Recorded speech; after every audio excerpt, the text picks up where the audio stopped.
मध्य प्रदेश विधानसभा के आगामी मानसून सत्र में ई विधान प्रणाली लागू नहीं की जा सकेगी। विधानसभा सचिवालय की ओर से इस बार की कार्रवाई को पूरी तरह से पेपरलेस यानी कागज रहित बनाने की योजना बनाई गई थी, लेकिन तकनीकी कारणों से ये योजना फिलहाल टाल दी गई है। अब ये शीतकालीन सत्र में लागू की जाएगी। ई विधान प्रणाली एक डिजिटल पहल है जिसके तहत विधानसभा की सभी कार्रवाई और दस्तावेज ऑनलाइन टैबलेट के माध्यम से संचालित किए जाएंगे। इसका उद्देश्य पेपर की खपत कम करना और कामकाज को तेज, पारदर्शी और डिजिटल बनाना है। इसमें प्रश्नोत्तर, दस्तावेज, विधेयक और अन्य विधान से जुड़े सभी दस्तावेज टैबलेट पर उपलब्ध होंगे। नेशनल इंफॉर्मेटिक्स सेंटर को इस कार्य के लिए 250 टैबलेट खरीदने थे, लेकिन तकनीकी कारणों और खरीद प्रक्रिया में देरी की वजह से ये समय पर नहीं आ सके। टैबलेट की तकनीकी विशिष्टताओं और अन्य औपचारिकताओं को पूरा करने में अधिक समय लग गया, जिस कारण मानसून सत्र तक ई विधान की शुरुआत संभव नहीं हो पाई।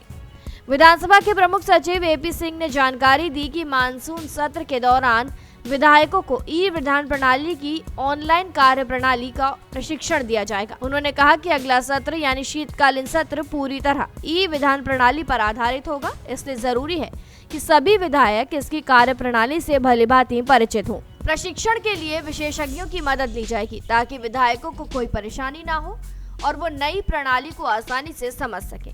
ई विधान लागू होने के बाद विधानसभा में स्पीकर, मुख्यमंत्री और सभी विधायकों की सीटों के सामने टैबलेट लगाए जाएंगे। इसके माध्यम से वो सत्र की कार्रवाई, दस्तावेज, प्रश्नोत्तर सूची और विधेयक जैसे अन्य जरूरी जानकारी एक क्लिक में देख सकेंगे। इसके कागजों का उपयोग कम होगा और सत्र के कामकाज में पारदर्शिता और गति आएगी।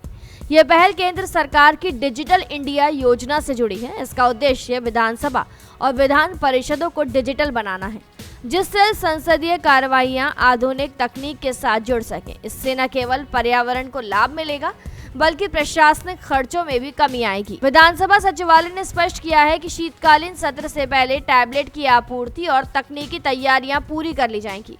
प्रशिक्षण पूर्ण होने के बाद विधायक इस प्रणाली को सुचारू रूप से उपयोग कर सकेंगे। मध्य प्रदेश विधानसभा की ई विधान प्रणाली अस्थायी रूप से स्थगित कर दी गई है। अब इसका शुभारंभ शीतकालीन सत्र में होगा।